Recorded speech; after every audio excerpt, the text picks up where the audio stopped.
Assalamualaikum warahmatullahi wabarakatuh. Selamat datang di channel Pemuja Horor, channel yang membahas cerita-cerita horor fiksi dan nyata. Namun sebelum kita masuk ke ceritanya, buat teman-teman yang belum subscribe di-subscribe terlebih dahulu, like dan komen. Jangan lupa nyalakan lonceng notifikasinya, agar teman-teman semua tidak ketinggalan cerita-cerita terbaru dari kami. Dan yang sudah gabung, saya doakan semoga teman-teman sehat walafiat dan dimudahkan dalam segala hal. Amin. Tidak usah berlama-lama lagi, kita langsung masuk saja ke cerita selengkapnya.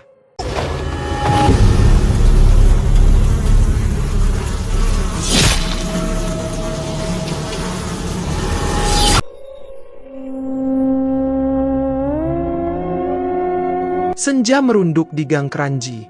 Suara klakson truk dari arah pabrik menempel di dinding-dinding rumah sempit, menggema sampai ke kontrakan Aisyah. Dari kejauhan, adzan maghrib terdengar, tipis, seolah tersaring debu. Aisyah duduk di ujung ranjang, satu tangan menahan pinggang, satu lagi membelai perutnya yang membulat. Gerak kecil dari dalam biasanya jadi penghibur. Sore ini, diam. Diam yang membuat napasnya pendek. Fikri berdiri di ambang pintu, baju kerahnya sudah lusuh, matanya gelap karena kurang tidur. Kita berangkat sekarang, ya? Suaranya berusaha tenang, tapi jari-jarinya gelisah, mengutak-atik kunci motor, mengetuk-ngetuk kusen, menggaruk tanpa gatal. Kalau bisa besok saja, kata Aisyah lirih. Aku pusing. Mualnya lain. Fikri menelan air liur. Besok telat. Bahri cuma kosong malam ini. Ia menatap lantai. Aku nggak mau debt collector datang lagi. Yah, tadi siang mereka ngetok keras. Tetangga pada lihat. Malu aku. Aisyah tahu. Tadi sore, Bu Erna menatapnya tanpa senyum ketika Aisyah belanja telur. Bisik-bisik di belakang punggungnya seperti lalat yang tak jemu. Mereka tahu hutang Fikri membengkak. Mereka tahu kontrakan 3 pintu ini senang dengan kabar busuk. Usaha halal, kata Fikri, seperti mengulang mantra yang baru dipelajari. Bahri bilang, ini cuma dibuka pakai doa. Nggak ada yang aneh. Doa. Aisyah memejamkan mata sejenak. Kata itu biasanya tenang. Malam ini, kata itu terasa licin. Mereka berangkat setelah Isya. Motor butut memecah jalanan sempit. Di tikungan dekat musala, Aisyah menahan mual. Bau sungai, besi, dan lumpur naik dari arah Kali Bekasi. Hujan tadi siang membuat airnya berdetak lebih deras. Di jembatan Kranji, Aisyah menunduk. Air hitam berkilat seperti mata yang mengikuti. Bahri menunggu di depan gudang kosong yang menempel persis di bantaran kali. Kemeja putihnya rapi, parfumnya tajam, bau citrus yang mahal. Senyumnya hangat dan sopan. Assalamualaikum, sapa Bahri lembut. Aisyah, Fikri, terima kasih percaya. Rezeki itu milik Allah. Kita cuma minta dibukakan pintu. Aisyah membalas salam, suaranya pelan. Pintu. Kata itu menempel di tenggorokannya. Gudang itu luas tapi kosong. Lantai semen lembab. Dinding berjamur seperti peta. Lampu bohlam kuning berayun. Di sudut ada rak karatan dan 2 drum plastik hitam tertutup. Bahri menggelar sajadah di tengah, mengajak duduk. Kita mulai dengan basmalah. Semua harus tenang, katanya, masih dengan suara ustaz yang akrab. Ini amalan untuk kebaikan rumah tangga. Untuk keselamatan anak. Aisyah mengecup ujung jarinya, menempel di perut. Nak, sabar ya, bisiknya. Bahri mengeluarkan sebuah mangkuk kecil berisi minyak pekat yang kehitaman, seikat daun sirih, dan secari kain putih. Ia menyalakan arang kecil di atas tungku portabel. Asapnya tipis, bukan bau kemenyan yang menusuk, tapi sesuatu yang membuat lidah getir. Minyak habbatus sauda dicampur misik, kata Bahri, seolah menjelaskan obat. Tidak ada yang haram. Fikri mengangguk berkali-kali. Tuh, kan. Bahri memimpin doa. Kata-kata Arab mengalir rapi, beberapa ayat, beberapa selawat. Di telinga Aisyah, doa itu terdengar benar tapi ritmenya tidak. Seperti lagu yang nadanya bergeser setengah.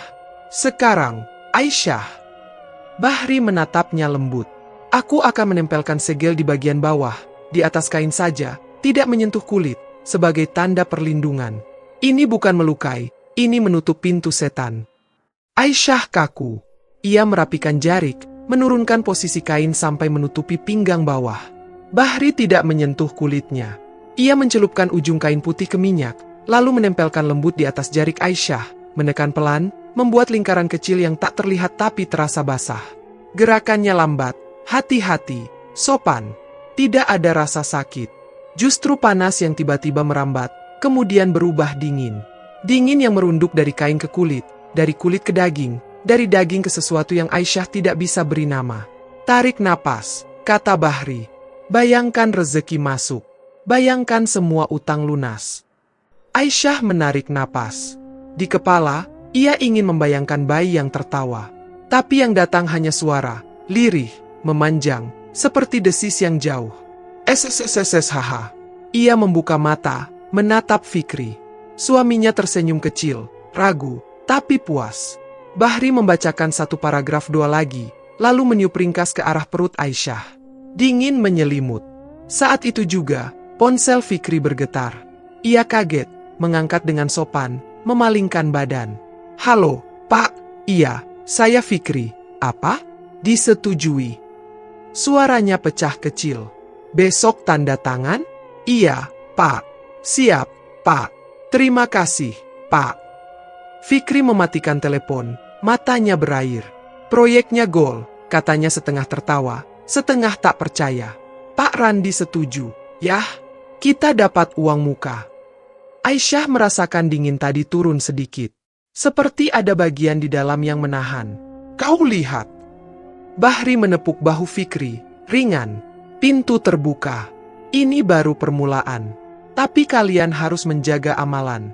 Jangan cerita ke sembarang orang. Dan, matanya beralih ke Aisyah. Jangan terlalu sering ke jembatan. Air suka mengajak bicara. Aisyah menelan ludah.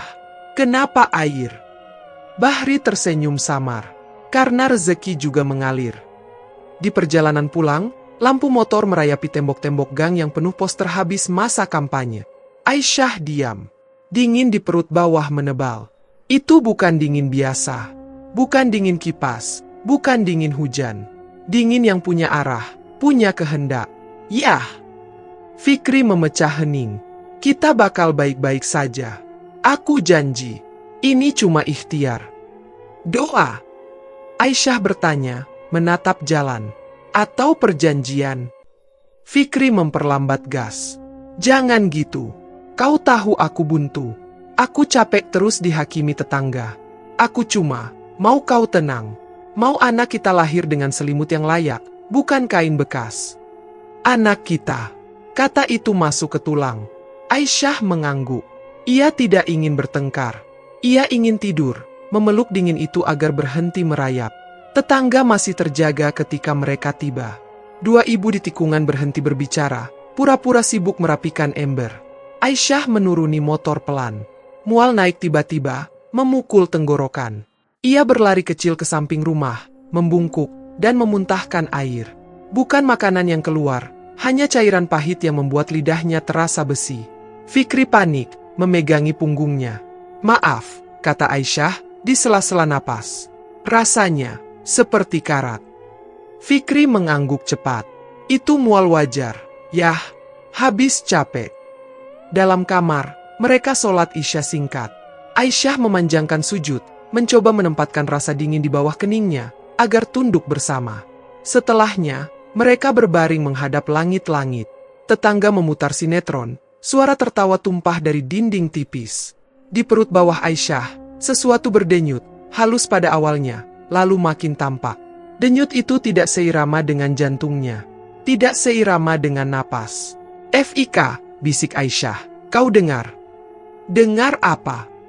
Aisyah menahan napas. Denyut berhenti, berganti dengan sensasi lain, gerak kecil dari dalam, seperti sesuatu menyapu pelan, lalu hilang. Aisyah menempelkan telapak tangan di atas kain. Hangat telapak tangannya tak mampu menembus dingin yang diam. Ia menunggu gerak janin. Yang datang lagi justru bunyi halus, jauh, memanjang. Aisyah memejam, menahan air mata tanpa alasan. Ia memanggil nama anaknya, nama yang belum lahir itu mereka simpan berdua, rahasia kecil yang manis. Dalam hening, ia mengulang-ulang nama itu, berharap jawaban berupa tendangan kecil. Tidak ada. Tengah malam, ia terbangun. Keringat di pelipis, meski udara tidak panas. Fikri mendengkur pendek, kelelahan. Aisyah duduk, meneguk air di luar, Sungai mengalir seperti suara kain diseret di lantai. Ia membuka jendela lebar-lebar, berharap udara segar. Yang masuk hanya bau anyir logam, tipis, tapi menempel. Ia menutup kembali, memeluk bantal. Besok ke Bidan City, bisiknya pada diri sendiri. Pagi datang tanpa warna. Gang ramai seperti biasa, anak-anak dengan seragam, ibu-ibu dengan tas belanja, tukang sayur berteriak harga. Aisyah dan Fikri berjalan ke klinik kecil milik Bidan City. Ruangan tunggu dingin, dindingnya hijau muda. Aisyah duduk, mengusap perut pelan. Satu bayi menangis di ruangan sebelah. Suara itu biasanya menenangkan. Sekarang, justru membuat dadanya perih. Bidan City memanggil. Perempuan parubaya dengan mata teduh dan tangan hangat itu menyambut tanpa banyak tanya. Gimana mualnya? Amanah meluncur dari suaranya. Semalam, aneh, Bu, kata Aisyah, berbaring. Dingin dari sini. Ia menunjuk area di atas pinggang bawahnya, di atas kain. Mualnya pahit, seperti besi. Pusing? Tanya Bidan City. Aisyah mengangguk. Bidan tersenyum tenang. Kita cek ya. Stetoskop dingin menyentuh kulit perut bagian atas. Bidan City memiringkan kepalanya. Fokus. Hening menguasai ruangan. 1 menit. 2 menit. Aisyah menatap langit-langit. Dalam hening itu, detak jarum jam terdengar terlalu keras. Ia menyebut nama Tuhan pelan, satu persatu. Bidan City menggeser sedikit posisi. Menekan lembut. Menghela napas. Ada, katanya akhirnya. Tapi samar. Kata, samar, mengiris seperti kertas. Aisyah menoleh, menahan air mata. Samar. Ya. Bidan City tetap lembut. Bisa karena kelelahan. Karena tegang. Ibu harus benar-benar istirahat. Dan jangan dekat-dekat sungai dulu. Bau itu nggak sehat. Ia menulis sesuatu di kartu pasien. Kalau mual makin hebat, balik lagi. Kita awasi ketat. Aisyah mengangguk. Samar. Kata itu berputar-putar di kepalanya ketika mereka melangkah pulang. Di jalan, beberapa tatapan singgah lalu pergi. Seakan Aisyah bagian dari kabar hari itu. Kabar yang manis untuk dibicarakan, pahit untuk ditanggung. Di jembatan kecil dekat gang, angin membawa bau yang dikenalnya sejak tadi malam, besi basah. Aisyah berhenti 1 detik, menatap aliran air yang menggores permukaan seperti sisik. Bau itu bukan sekadar bau. Ia seperti pesan yang ditulis tanpa kata-kata. Fikri meraih tangannya. Jangan lama-lama di sini, katanya rendah. Ayo. Aisyah mengangguk. Ia melangkah lagi, tapi kepalanya menoleh sekali. Air bergelombang kecil, memantulkan langit pucat Bekasi. Suara pabrik memanggil orang untuk shift baru. Di bawah semua kebisingan itu, seolah ada yang berbisik. Lembut, sabar, meyakinkan. SSSSSHH. Malam nanti, Aisyah tahu, denyut itu akan kembali. Ia belum tahu apa yang diminta. Ia hanya tahu satu hal. Dari tempat yang seharusnya hangat, dingin telah membuka rumah. Dan dari arah kali, bau anyir besi mengikutinya sampai ke ambang pintu. Pagi itu, Aisyah bangun sebelum azan subuh. Dingin itu masih tinggal, menempel di perut bawah seperti embun yang tak kering-kering. Ia duduk, menunggu tendangan kecil yang biasanya datang sebagai salam. Tak ada. Yang ada hanya gelombang halus, bukan dari bayi, melainkan dari arah segel yang masih lembab rasa minyak. Seperti ada sesuatu yang menempel di balik kulit, menarik napas sendiri. Ia menyentuh kain jariknya, berani sebentar, lalu takut pada sensasi berdenyut pelan dari dalam. Tolong jangan sekarang, bisiknya pada ruang yang lampunya padam. Tolong tunggu, aku belum siap. Fikri mendesah, separuh sadar. Kau bicara apa? Tidak, jawab Aisyah. Ia berdiri, mengambil air wudhu. Air keran dingin, bau pipa karatan singgah di lidah. Saat dahinya menyentuh sajadah, desis jauh itu mengambang seperti garis yang ditarik pelan. SSSSSHH. Ia menutup ayat terakhir rapat-rapat, mencoba mengunci semua pintu di dalam dirinya. Sesudah subuh, gang Keranji terisi suara yang selalu sama. Gerobak sayur, motor ojek, seruan pedagang bubur. Tapi hari ini, ada sesuatu yang lain di udara. Mata-mata yang lebih lama menatap, mulut yang lebih rajin berbisik. Syarif, tetangga 2 pintu, menyapa Fikri dengan senyum yang tak sampai ke mata. Dengar-dengar, proyek dapat, ya. Syarif menyenggol lengan Fikri. Alhamdulillah. Alhamdulillah, Fikri menjawab, menahan bangga yang ingin meledak. Besok tanda tangan. Hebat. Cepat sekali. Syarif menoleh ke Aisyah yang berdiri di belakang mereka. Ibu muda juga ikut berdoa semalam. Aisyah mengangguk sopan. Iya, Mas. Doa di musala bukan? Tanya Syarif santai sinis. Fikri tertawa pendek. Doa di mana saja sama. Di ujung gang, Salma, istri Syarif, memegangi perutnya sendiri. Baru 2 bulan, tapi ia berjalan seperti menjaga cangkir air agar tak tumpah. Matanya bertemu mata Aisyah sesaat. Ada asa di sana, ada juga takut. Semoga sehat-sehat ya, Yah, katanya pelan. Amin, jawab Aisyah. Kamu juga. Musala kecil di tikungan bau kapur barus. Sehabis duha, Ustaz Rauf memanggil Fikri ke sudut. Lelaki itu berusia 40-an, suaranya teduh, caranya menatap tidak menghakimi. Kau kelihatan lega, katanya. Fikri tersenyum. Ada jalan, Ustaz. Saya pikir doanya manjur. Doa mana? Bahri yang pimpin. Di gudang dekat kali. Wajah Ustaz Rauf tidak berubah, tapi hening kecil turun di antara mereka. Bahri memakai ayat dan selawat. Iya, lancar sekali. Katanya amalan untuk buka pintu rezeki. Lancar tidak selalu lurus, kata Ustaz Rauf. Ada doa yang benar, ada cara memakainya yang bengkok. Kau paham maksud saya? Fikri menarik napas, uap gengsi naik ke kepalanya. Ustaz, suaranya menegang. Saya capek dibilang serakah tiap kali saya berusaha. Saya cuma nggak mau anak saya lahir lapar. Bahri bantu tanpa minta banyak. Minta apa? Tanya Ustaz Rauf, lembut tapi tegas. Cuma amalan. Lalu, jangan cerita ke sembarang orang. Fikri melirik pintu musala. Itu biasa, kan? Di mulut orang licin, yang aneh bisa terdengar wajar. Ustaz Rauf mencondongkan badan. Jauhi gudang itu. Kalau ada sesuatu di tubuh istrimu, segel, tanda, apapun, jangan dirawat, jangan diberi makan. Kalau bisa, putus. Putus. Fikri tercekat. Bayangan kontrak, uang muka, dan pesan singkat dari mandor melintas. Tapi proyek saya. Rezeki bukan proyek, potong Ustaz Rauf. Rezeki bisa datang lewat proyek, tapi sumbernya bukan manusia. Jangan gadaikan yang paling rapuh. Fikri menunduk. Dalam hati, rasa bersalah bangun seperti kucing lapar, mengeong, menggesek. Tetapi rasa takut lebih keras suaranya. Saya pertimbangkan, katanya akhirnya, sopan karena diajari sopan, bukan karena setuju. Di rumah, Aisyah mengantuk tapi takut tidur. Setiap kali matanya hampir tertutup, ia melihat mimpi yang sama.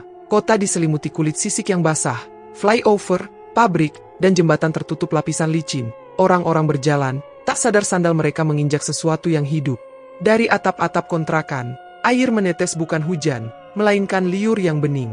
Di tengah kota yang mengkilap basah, ada wajahnya sendiri, pupilnya memanjang, tegak, tidak bulat. Ia bangun dengan napas menggesek, menelan 2 kali untuk menghapus rasa logam yang menempel di lidah. Siang hari, gosip mekar seperti jamur di balik kain basah. Ada yang bilang Aisyah menyimpan azimat di pinggang. Ada yang bilang Bahri bisa memindahkan anak ke tempat aman agar orang tua bebas cari uang. 2 hal yang saling bertentangan berjalan beriringan tanpa merasa aneh. Bu Erna menatap perut Aisyah terlalu lama saat menimbang sayur. Hati-hati, Yah, katanya. Nada suaranya seperti orang menyampaikan undangan duka. Bahri muncul sore itu, rapi dan wangi. Ia berdiri di depan pintu kontrakan, mengetuk pelan. Bagaimana perasaan hari ini? Tanyanya kepada Aisyah dari ambang. Sopan, tidak melangkah masuk. Pusing, jawab Aisyah jujur. Dingin di sini tak pergi-pergi. Wajar di awal, Bahri menimpali. Segel itu seperti pintu baru. Pintu butuh udara. Jangan banyak ke jembatan dulu, air suka mengajak bicara. Ustaz Rauf bilang, Aisyah menegakkan punggung. Kami harus memutus. Bahri tertawa kecil, nyaris tak terdengar. Ibu Aisyah, dunia penuh orang baik yang takut pada hal yang tidak mereka mengerti. Saya kagum pada ustaz itu, suaranya indah. Tapi ingat, pintu yang sudah dibuka sebaiknya dijaga, bukan ditutup mendadak. Tersisa arus balik, nanti ibu mabuk. Fikri, yang sejak tadi diam di kursi, menatap Bahri dan istrinya berselang-seling. Kita akan tetap jaga sholat dan sedekah, katanya diplomatis. Sebisanya jauh dari fitnah. Bagus. Bahri mengangguk ramah. Oh, besok malam awal bulan. Air bergeser. Amalan ringan saja. Baca yang kemarin, 3 kali, sambil pegang kain di perut. Jangan sampai lupa. Ia pamit seolah tak meninggalkan apa-apa. Padahal kata-katanya tinggal. Awal bulan, air bergeser. Seperti jadwal dinas. Menjelang maghrib, Aisyah melawan diri sendiri untuk berjalan sampai tepi kali. Langit oranye pudar, air memantulkan lampu-lampu pabrik. Ia berdiri di balik pagar rendah, mulutnya pahit, hidungnya menangkap bau besi basah yang kini terasa akrab.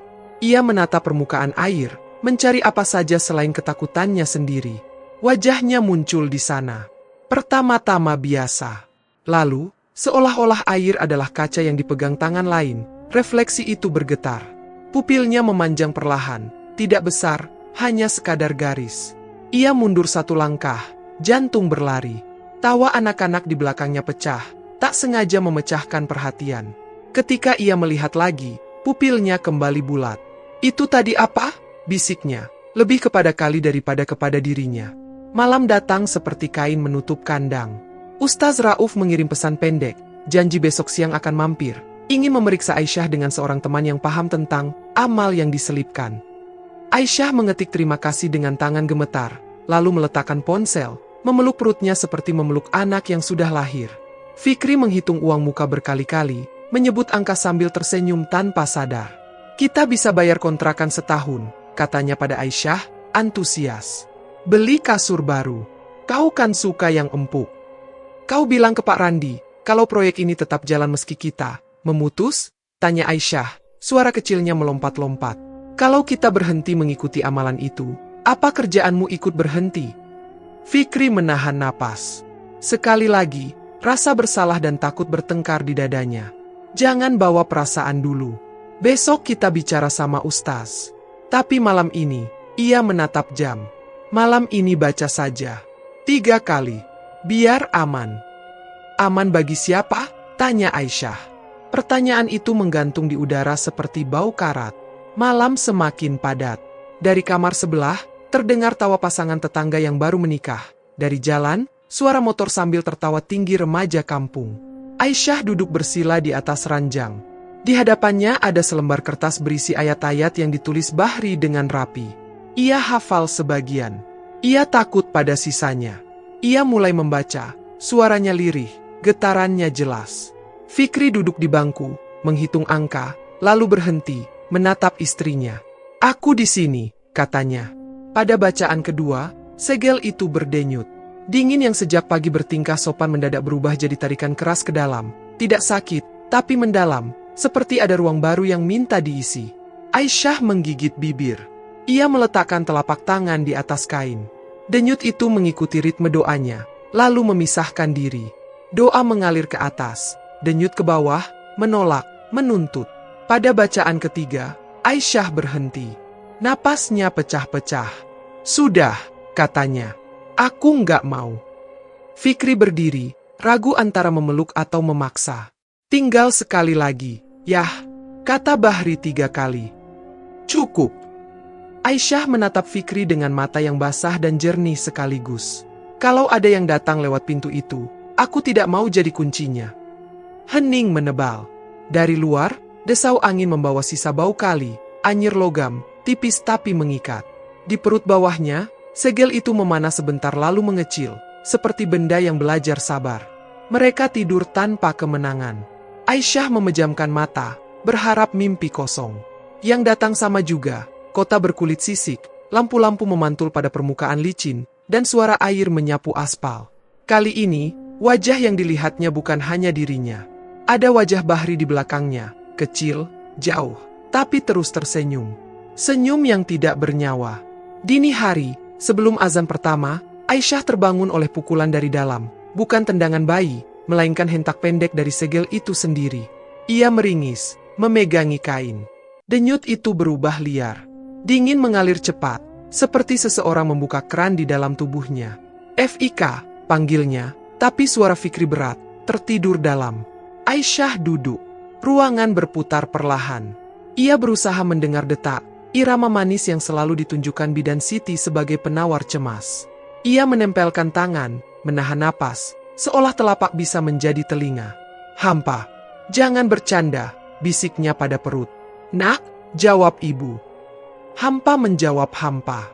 Denyut segel semakin keras, menyatu dengan bunyi lain. Desis yang kali ini dekat sekali, bukan dari sungai, bukan dari mimpi, melainkan dari balik kulitnya sendiri. "Buka!" Suara itu melayang, bukan suara manusia. "Pulang!" Ia berdiri terlalu cepat, pandangan menghitam di pinggir, mengerucut ke tengah. Bau besi menabrak hidungnya, tajam hingga air mata keluar sendiri. "Fik!" Mulutnya memanggil, tapi dengung di telinga menelan namanya. Ia sempat melihat jam, jarum menit mencong ke angka 2. Lalu tubuhnya jatuh perlahan ke samping, seperti kain yang dilepas dari tali jemuran. Sebelum gelap menutup total, ia sempat mendengar sekali lagi, "Buka, pulang!" Dan di luar, Kali Bekasi mengeluarkan bunyi yang tidak seharusnya dimiliki air, bunyi sesuatu yang sedang belajar bernapas. Hujan turun seperti kalimat yang tak kunjung berhenti. 40 hari sejak detak itu hilang, langit Bekasi seolah disumpahi warna yang sama, abu, berat, dan dekat sekali dengan atap-atap seng. Aisyah menghitung hari bukan dengan kalender, melainkan dengan rasa, pahit di lidah tiap subuh, dingin yang tidur di perut bawah tiap malam, dan mimpi yang mengulang kota berkulit sisik. Ia bangun dengan wajah pucat, tapi matanya tajam, seperti orang yang sudah lama memutuskan sesuatu, meski belum tahu apa yang diputuskan. Siang itu, air kali naik. Banjir kecil menelan bibir jalan, sandal-sandal plastik mengambang pelan, membawa potongan rumput dan bungkus mie. Warga berkumpul di bantaran, anak-anak di pundak ayahnya, ibu-ibu membentengi perut dengan tas kain, para lelaki merokok dengan gelisah. Di tengah kerumunan, Bahri berdiri seperti pemandu wisata yang hafal semua rute. Kemeja rapi, senyum sopan, mata yang menghitung. Aisyah berdiri di balik pagar rendah, tangan Fikri di lengannya. "Kita pulang saja," bisik Fikri. "Ustaz Rauf bilang jangan dekat-dekat air." "Kalau ada yang memanggilku dari sini, aku harus dengar sekali ini," jawab Aisyah. Suaranya kecil, tapi bulat.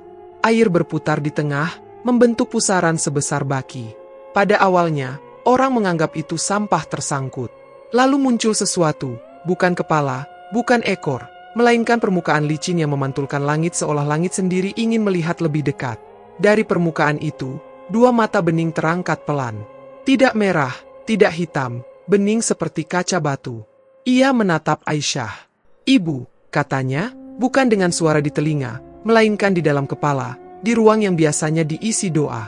Aisyah memegang pagar lebih erat. Dunia yang berisik, teriak bocah, klakson, dengung truk, mendadak memudar. Yang tinggal hanya panggilan itu, tipis tapi tegas, menembus apa saja yang pernah ia percaya. "Nak!" Bibirnya bergerak tanpa perintah. Makhluk itu naik setelapak, tubuhnya licin seperti hujan yang diberi bentuk, tidak besar, tidak kecil, usia yang sulit diucapkan. Wajahnya mengingatkan Aisyah pada foto ultrasonik, bayang-bayang yang dulu mereka lihat di layar klinik, hanya saja kini memantulkan lampu-lampu pabrik. Di tepinya, air menyatu dengan kulit, kulit menyatu dengan air, tak ada garis yang jelas. Ia menoleh sebentar pada Bahri, gerak yang tidak manusiawi, tapi sopan. Bahri menunduk, tunduk yang ditahan agar tidak tampak berlebihan. "Alhamdulillah," katanya.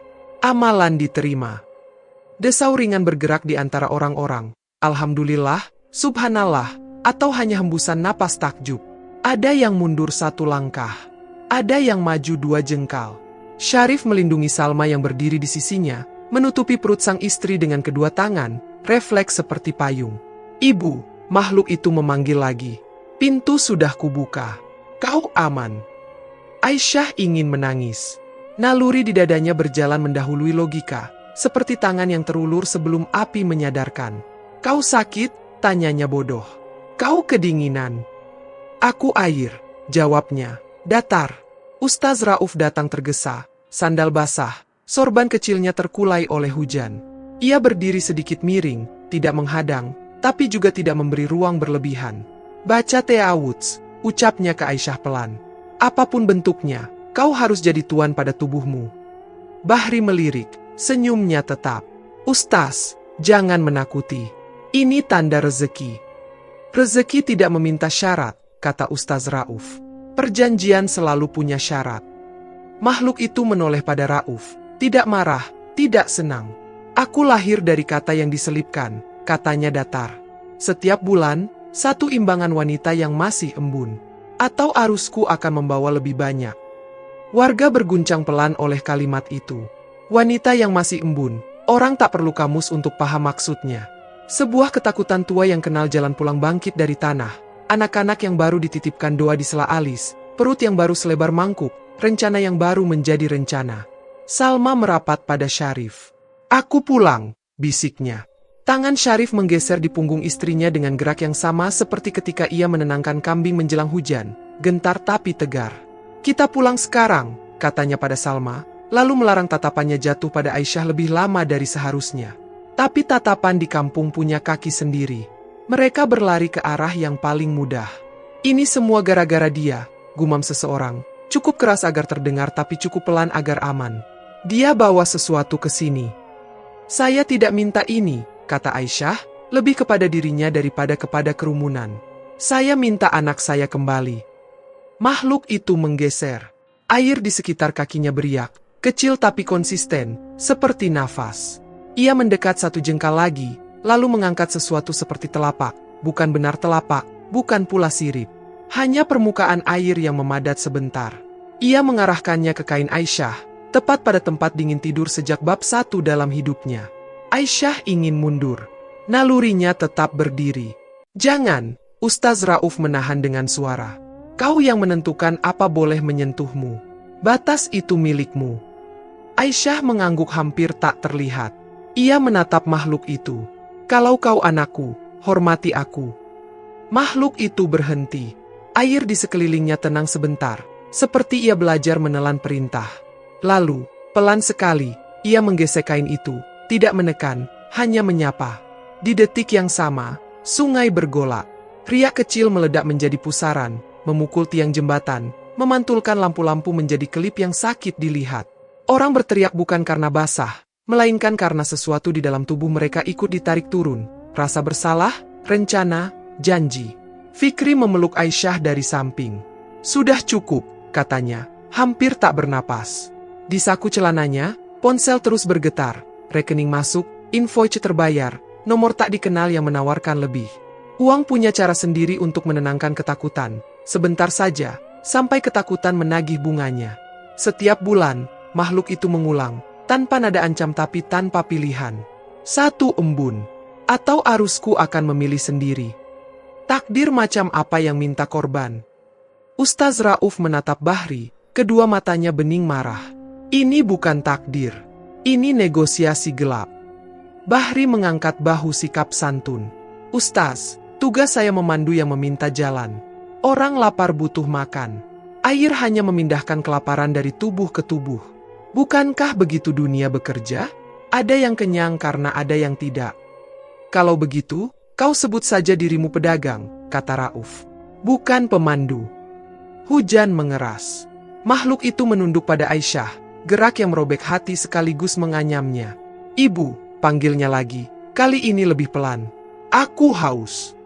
Kau minum dari mana? Tanya Aisyah. Dari janji. Kata-kata itu menyisakan gemetar lebih dingin daripada hujan.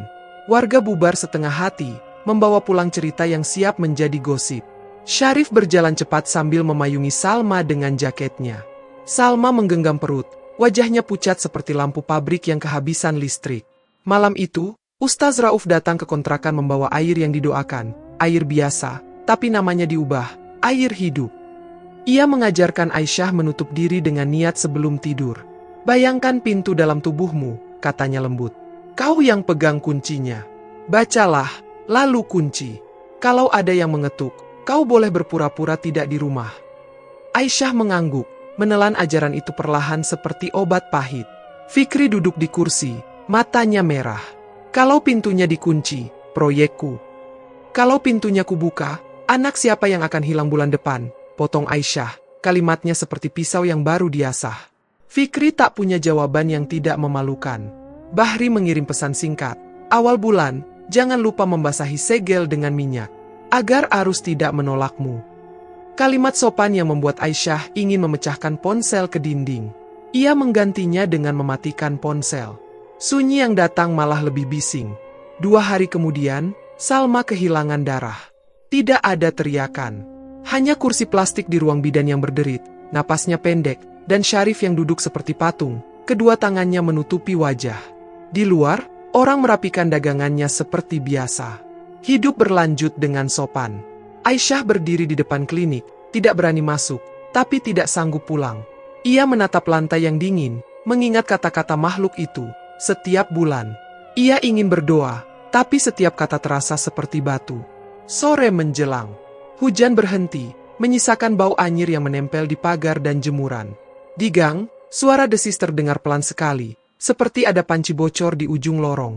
Orang mengira itu suara gas.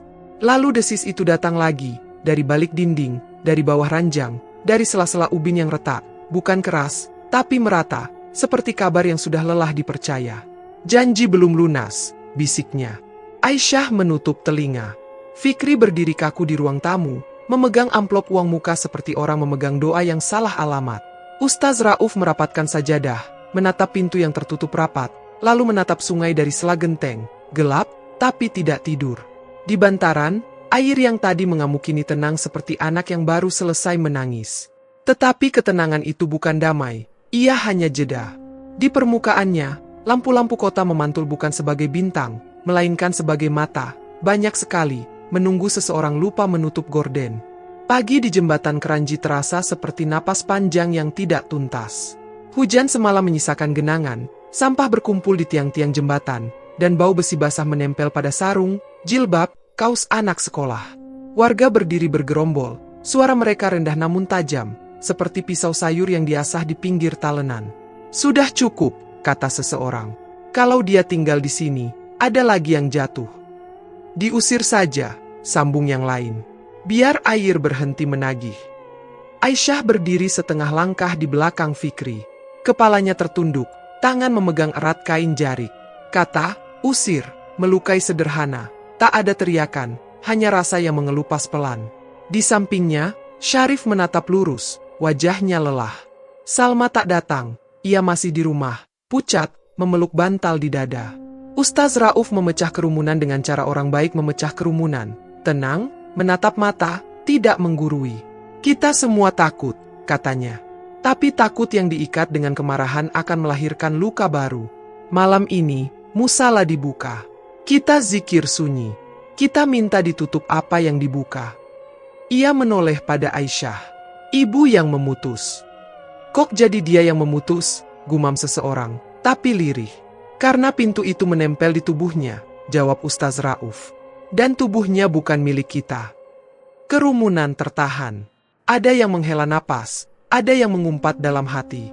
Bahri berdiri di ujung jembatan, rapi seperti biasa, paras bersih, sepatu tak kena lumpur. Ia tersenyum lembut seolah semua ini bagian dari rencana yang layak dipuji.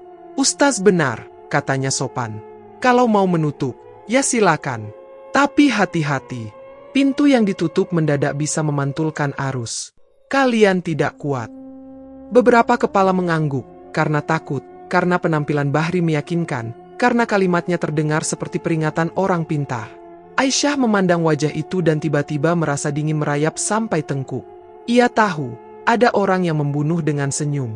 Siang itu, kabar berputar seperti kipas. Bahri terlihat berbicara pelan pada seorang perempuan muda di ujung kampung. Wati, baru menikah, perutnya belum tampak. Cuma amalan ringan, katanya, dengan suara yang kita semua kenal. Jenis suara yang membuat orang segan menolak. Wati mengangguk, bingung, lalu tersenyum kecut. Kabar itu tiba di telinga Aisyah tanpa ia memintanya. Dunia kecil selalu punya cara menyerahkan yang paling pahit ke depan pintu. Menjelang maghrib, musala ramai tapi sunyi. Tidak ada pengeras suara, hanya lantai yang dingin, bau sajadah yang sudah menyimpan ratusan kening, dan mata-mata yang belajar menunduk. Ustaz Rauf duduk di tengah, memimpin bacaan pendek yang diulang pelan, seperti mengeringkan kain basah dengan sabar. Di sisi lain, Fikri bersila, menatap jari-jarinya sendiri. Ia tampak lebih kecil daripada semalam. Aku salah, katanya akhirnya, lirih. Aku memaksa kita ke gudang itu karena takut jadi bahan tertawaan. Aku benci saat orang memandangku seperti gagal. Bahri memberi jalan, aku menutup mata. Semua ini, aku yang dorong. Aisyah menoleh. Kata, maaf, tidak keluar, tapi sesuatu yang lebih berat bergerak di dada. Campuran cinta yang rusak dan tanggung jawab yang belum juga menemukan tempat duduk. Kalau nanti sakit, katanya tenang, jangan ikut menjerit. Pegang bahuku saja. Fikri menangis tanpa suara. Air mata yang akhirnya jujur tampak asing di wajahnya. Kita perlu api, ujar Ustaz Rauf kemudian, setelah zikir mengendap. Bukan untuk melukai, tapi untuk mematikan segel. Api suci itu bukan benda, dia niat yang dinyalakan bersama bacaan. Ia mengeluarkan mangkuk logam kecil berisi bara kemenyan. Asap tipis naik, tidak memaksa, tidak perfeksionis. Kita lakukan di tempat yang sama pintu dibuka. Air harus melihat kita mengembalikan miliknya. Kata-kata itu membawa rombongan kecil menuju gudang di bantaran kali. Malam turun tanpa bulan, lampu-lampu pabrik meminjamkan cahaya yang kaku. Gudang itu menyambut dengan dingin yang sudah dikenali Aisyah. Lantai basah, entah oleh hujan, entah oleh sesuatu. Rak karatan di sudut masih berdiri seperti saksi yang tak bisa tidur. Aisyah duduk di atas kain tipis. Ustaz Rauf di hadapannya, Fikri di samping. Dua perempuan tua dari RT ikut duduk sedikit jauh, berbisik doa yang sama. Warga lain menunggu di luar, takut tapi ingin tahu. Bara kemenyan menyala kecil di mangkuk. Asapnya melukis bentuk yang berubah-ubah. Siap? Tanya Ustaz Rauf. Aisyah menarik napas. Siap. Bacaan dimulai. Pendek, ulang, pendek lagi. Seperti bidai yang dipasang pelan-pelan. Ustaz Rauf bergerak di udara, bukan menyentuh kulit Aisyah, hanya membentuk lingkar tak terlihat di atas kain. Api, katanya, bukan untuk menyakiti. Api untuk mengembalikan. Ia mendekatkan mangkuk, tidak menempel. Hanya mendekat, dan Aisyah merasakan panas yang aneh. Panas yang justru seperti dingin yang menyerah. Sakit datang bukan sebagai sayat, tapi sebagai dorongan dari dalam. Seperti dinding rumah yang lama-lama retak karena akar pohon. Aisyah menggigit bibir, tubuhnya tegang. Fikri menaruh tangan di bahunya, tidak kuat melihat, tapi tidak berani memalingkan muka. Dua ibu RT melantunkan ayat yang mereka hafal sejak kecil. Malam terasa menunduk. Pintu gudang terbuka tiba-tiba. Bahri masuk tanpa suara, tapi angin dingin mengikutinya. Di belakangnya dua lelaki muda yang Aisyah kenal dari tongkrongan lapak rokok. Berhenti, kata Bahri, sopan. Jangan memaksa alam. Nanti arusnya membalik. Kau tak tahu apa yang kau lakukan pada kampung. Kampung sudah lama kau pakai sebagai wadah dagangan. Bahri, Ustaz Rauf menjawab, suara tetap teduh. Malam ini kita menutup toko. Bahri tersenyum. Toko yang kau sebut itu sudah memberi orang makan. Jangan sok suci, Ustaz. Orang lapar tak mengenal kuliah etika. Orang lapar tidak layak dijual, kata Rauf. Di lantai, basah merayap membuat lingkar yang tidak datang dari hujan. Air mengalir dari celah-celah dinding, bergabung di tengah seperti anak-anak yang saling mencari tangan. Aisyah tahu sebelum melihat. Anak air, datang. Tidak dengan loncatan, tidak dengan efek, hanya hadir, licin, bermata bening. Ia mengitari mangkuk bara, tidak takut pada api, justru seperti ingin mengerti. Ibu, panggilnya, suara bukan di telinga. Aku haus. Aisyah menahan isak. Yang kau minum selama ini bukan air, katanya pelan. Itu orang. Makhluk itu memiringkan kepala, geraknya halus tapi asing. Aku lahir dari janji. Aku hidup dari janji. Janji bisa diambil kembali. Ustaz Rauf menimpali. Dan yang berjanji harus menanggung, bukan kampung, bukan ibu-ibu yang baru belajar berharap. Bahri tertawa pelan, lalu mengeluarkan botol kecil dari sakunya. Minyak untuk membasahi segel, katanya, menatap Aisyah.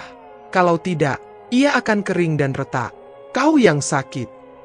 Biar aku yang sakit, jawab Aisyah. Ia mengangkat kepala, menatap anak air. Aku mengembalikan kau pada yang empunya. Bukan karena tak sayang, tapi karena aku tak mau lagi melukai. Bacaan terus mengalun. Bara kemenyan digoyang sedikit. Api kecil memperbesar diri, lalu jinak kembali. Panasnya mendekat, tidak menyentuh. Tapi Aisyah merasa sesuatu di perut bawahnya mengendur, berdesis. Sakit itu berdetak, lalu memanjang, lalu menjadi letih. Dari celah-celah lantai, air mengembang. Sungai di luar menjawab dengan riak yang terdengar sampai ke gudang. Makhluk itu berputar di atas lantai basah, pertama pelan, lalu cepat. Bukan marah, Tapi juga bukan Ridha. Hujan yang tak turun berubah jadi suara di atap. Warga di luar memegang napas. Dunia di luar gudang terasa menunggu satu kata yang tidak diucapkan. Bahri melangkah maju, mengangkat botol. "Jangan tutup," katanya datar. "Kalian tidak mengerti mekanisme arus. Sekali ditutup, arus mencari pintu lain. Mungkin di rumah Syarif, mungkin di rumahmu, Ustaz. Lebih baik diatur, daripada dibiarkan liar." "Selalu begitu kau membela kejahatan," ujar Ustaz Rauf. Dibungkus kata, mengatur. Fikri berdiri. Ada sesuatu yang akhirnya patah di dalam dirinya, dan dari patah itu justru keluar keberanian aneh yang tak pernah ia punya. "Kalau arus mau mencari, biar dia datang padaku," katanya. "Semua ini kumulai dengan tanganku yang mengiyakan. Aku yang berhutang." Bahri menatap Fikri lama, seperti menimbang daging di pasar. "Bagus," katanya. "Kalau begitu." Kalimatnya tak selesai. Anak air memutar lebih cepat. Air di lantai naik setelapak. Bara kemenyan berkedip-kedip. Suara dari arah kali meledak lirih, seperti jembatan menarik napas terlalu dalam. Aisyah menutup mata, membiarkan panas mendekat sekali lagi. Dalam gelap di balik kelopak, ia melihat kota berkulit sisik untuk terakhir kali. Flyover licin, lampu pabrik menetes, dan bayi yang memanggil ibu dari tempat yang bukan bumi. "Pergilah," bisiknya. "Aku membuka hanya untuk menutup." Air mata jatuh, hangat, jujur, cukup. Lalu ada getar. Pendek, dalam. Seperti kunci yang diputar dari sisi lain. Nyeri naik, memuncak, menggulung, lalu perlahan surut. Hening menggantikan desis. Ustaz Rauf menurunkan mangkuk, bibirnya masih bergerak, tapi matanya lega yang ditahan. Fikri memeluk bahu Aisyah, kali ini bukan sebagai orang yang ingin menenangkan, melainkan sebagai orang yang mohon diizinkan menebus. Bahri mundur setapak. Senyumnya pecah sebentar, menampakkan sesuatu yang selama ini ia sembunyikan di belakang sopan santun, takut. Ia memutar badan hendak pergi, tapi air di lantai mengulurkan diri seperti tangan cair menghalangi langkahnya. Anak air berhenti berputar, menatapnya lama, bukan benci, bukan sayang, hanya menatap. "Janji," katanya, dingin seperti logam. "Kau yang mengajariku." Angin dari sungai menghembus melalui celah-celah papan. Lampu bohlam menggoyang, bayangan bergerak ke kanan, ke kiri. Sesaat, Bahri tampak lebih muda, seperti bocah yang ketahuan mencuri di dapur, lalu menghilang dalam gelap di ujung gudang. Tidak ada teriakan. Hanya ketiadaan yang mendadak, meninggalkan ruang kosong yang membuat orang merasa baru saja kehilangan sesuatu yang tidak pantas disayangkan. Di luar, sungai tenang seolah sudah tidur. Warga menatap permukaan yang kembali menjadi air biasa. Lampu-lampu pabrik memantul lagi sebagai garis patah, bukan mata. Mereka tidak bersorak. Tidak ada yang menang. Yang ada hanya lelah yang berat, seperti setelah badai yang tidak merusak rumah tapi mencabut pohon di halaman. Aisyah menunduk memeluk perutnya. Rata, sunyi, dingin menghilang seperti orang yang sadar dirinya tidak diinginkan, lalu pergi tanpa pamit. Ia tidak bahagia. Ia tidak sedih. Ia kosong dengan cara yang aneh, bukan kehampaan yang ingin diisi, melainkan ruang yang ingin dibiarkan kosong agar sesuatu yang jahat tidak punya tempat duduk lagi. Fikri berdiri dan, untuk pertama kali sejak mereka menikah, menatap lurus pada konsekuensi. "Besok aku ke kantor polisi," katanya. "Proyek itu, semua kwitansi palsu, uang pelicin, tagihan fiktif. Aku mau cerita. Apapun yang mereka lakukan padaku, biar jadi bagian dari menutup." Ustaz Rauf menatapnya lama, lalu mengangguk pendek. "Penutupan yang baik selalu butuh pengakuan," ujarnya. Malam merapat. Mereka keluar dari gudang, udara luar terasa lebih ringan, tapi Bekasi tidak tiba-tiba jadi kota lain. Truk tetap lewat, pabrik tetap bersiul, anjing tetap menyalak di ujung gang. Warga bubar, menenteng rasa lega kecil-kecilan yang dicampur malu pada bisik-bisik mereka sendiri. Di jembatan, ket dinding mengilap basah. Lampu negeri menaburi kilau tipis di sisi tiang. Aisyah meraba bekas-bekas itu. Jari-jarinya menemukan satu garis yang tidak semestinya ada. Licin, halus, seperti sisik yang tinggal sehelai. Ia tersenyum getir.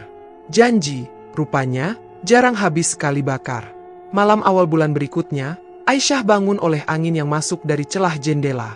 Fikri tidak di rumah. Ia masih di kantor polisi, bicara panjang pada orang berseragam yang menulis tanpa memandang. Aisyah duduk dalam gelap, memeluk lutut. Dari arah kali, Suara muncul sekali lagi. Sangat jauh, sangat lembut, seperti kenangan yang menolak jadi hantu. SSSSSHH. Bukan ancaman. Lebih mirip salam. Aisyah menutup mata, mengirimkan jawaban yang tidak memakai kata-kata. Di pundaknya, berat mulai berpindah, dari takut menjadi waspada, dari luka menjadi garis yang bisa disentuh tanpa mengucurkan darah. Di pagi hari, Kate di dinding dekat jembatan memantulkan matahari yang malu-malu. Kalau dilihat dari sudut tertentu, ada kilap lain di sana. Orang yang tergesa tak akan sadar. Tapi mereka yang berhenti sebentar akan melihat, bekas sisik mengilap, tipis seperti selaput ingatan. Tanda bahwa air pernah meminta sesuatu, manusia pernah menjawab, dan kota, sebagai saksi, akan terus mengingat arah mana arus memilih untuk pulang.